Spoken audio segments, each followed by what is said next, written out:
And here to preview the Edmonton Elks season for 2022, I'm going to bring in from the Turf District podcast.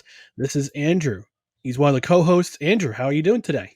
I'm doing great. Thanks for having me on, Ryan. It's awesome. Yeah. Thanks very much for joining me, taking the time to join me today. So I've asked this to other podcasters. I'm going to ask the same thing for you. If you had one word to describe last season for the Edmonton Elks, which word would it be and why? Do you have like a bleep button? Because that would probably be the best way to start. Try to keep it PG. Okay.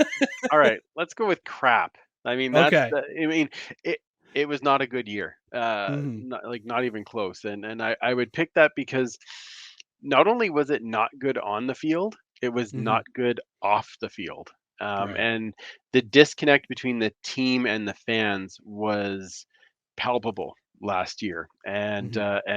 and then the poor performance on the field definitely kind of expanded it and kind of made it worse. So, um, yeah, not a good year overall. One we're happy to forget. Yeah, 2021, some teams are happy about it, their performance. Some teams are kind of about their performance, and some are they weren't happy. And I guess in Edmonton, they wasn't very happy at all. I could tell from that response. No, no. From our point of view, we lost 2020 and 2021. Like we didn't, that season didn't exist. I'm quite sure of it. Yeah. So much like 1989, it just never happened, right? Like, Yeah, or we're at gonna least we're the gonna Grey Cup didn't. Yeah. we're So that's yeah we're how we're we. we're gonna store all those memories somewhere else where we can forget them all. Yeah, somewhere If in you're a diary where they can be scratched out and never remembered. Yeah, top men are taking care of it, Andrew. Top men are that's taking care of those memories. exactly that's what it is. So we're moving on to 2022 now. From what you're seeing and what you're looking at for in terms of roster, in terms of I guess you say a new culture for the Edmonton Elks. What are you and also fans of the Elks most excited about for your team this season? Well, I think it was an entire roster turnover. I mean, Hmm. Chris Jones comes in and does what Chris Jones does, brings in Hmm. his guys. And now when you have a 3-11 team, you need a lot of change anyway, and Hmm. so it's a massive overhaul. I think because we had Chris Jones here before, we all know what that defense is like, and so I think a lot of us are very excited to see what is that defense going to be like now with new guys, and Hmm. he's brought in some really interesting guys. DeQuellen Thomas at linebacker looks like he's going to be quite the player, and for the first time in a long time that I can think of, our secondary is probably one of the more stable parts of the team, and that hasn't happened in a very long time. So I think right now we're really looking forward to what is that defense going to be like? Is it going to be as good as we think it is? And is that going to carry us through as our offense tries to kind of get together because there's so many new pieces on that offense for sure. All right. On the flip side of things, what are some of the biggest concerns that you and other Elks fans have for 2022? Well, I think the main one is that we're really not sure who our starting quarterback is, and Hmm. I think if we watch the preseason game, and as much training camp as I've watched, I would say that Nick Arbuckle has stood out as the starter, and he's done a lot of great things, a lot of leadership things. Um, he would be the guy I'd be looking to be the starter on day one. But again, even he has the most experience, maybe I think, out of the quarterbacks that we have, and that's still not a lot of experience. So, Hmm. so I think there is a little bit of trepidation there on how is that going to work, and how when we lose a guy like Matt O'Donnell on the offensive line. How is that offensive line going to be able to gel quickly enough to protect that quarterback and give him enough time to get the ball out? So I think if there is anything that's kind of a concern, it'd probably be that. And again, we know Chris Jones is definitely higher on defense than offense, so that might be the only concern. Yeah, I would say the very well traveled Nick Arbuckle. This is what his fourth. this was his fourth team in 3 years, going from Correct. Calgary to Ottawa to Toronto, back to Ottawa, and now with Edmonton. It's it's crazy the miles he's had to travel and not get a lot of starts. But yeah, Well, and that's the thing, right? are you hoping the best for him is in terms of hey, he's the guy, he can lead this team. Uh, I am, Mhm. absolutely. I finally got to meet him face to face this past Sunday, and he's a good dude.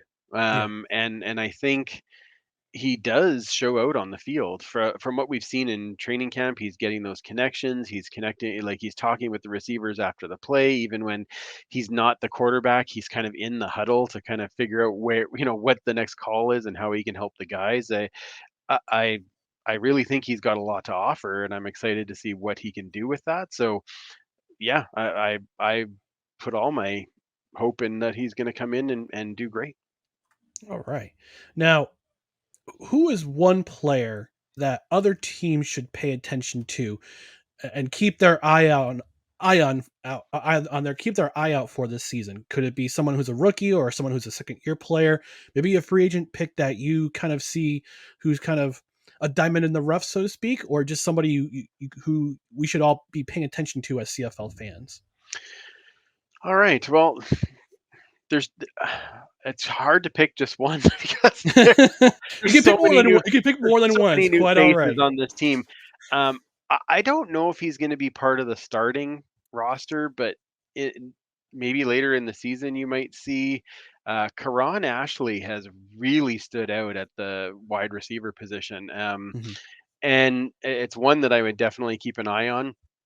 But for a guy that we might see in a little more regular rotation, I would say probably watch for Walter Fletcher to start doing more things because I know we have James Wilder Jr. and I know that he's going to be doing a ton of stuff, but every time Walter Fletcher touches the ball, it's a big play. That preseason game, he had the ball twice and had 47 yards. And oh my so, gosh. um, and I understand it's preseason, don't get me wrong, Right. um, but the flashes in camp, he's hitting the line even faster than we thought before, and he could have a really big year if he gets the reps, I guess is my thing on that. So, and then on the defensive side, for a guy that's likely going to be getting regular snaps, I really would recommend watching DeQuellen Thomas. And he's Mhm, a linebacker. He has stood out all camp. He's made big plays. He's interceptions, knockdowns. He's very mobile. And he was our Jimmy Gaines Award winner this year for the player that stood out, the new player that stood out at camp. So mhm. I would definitely keep an eye on him. All right.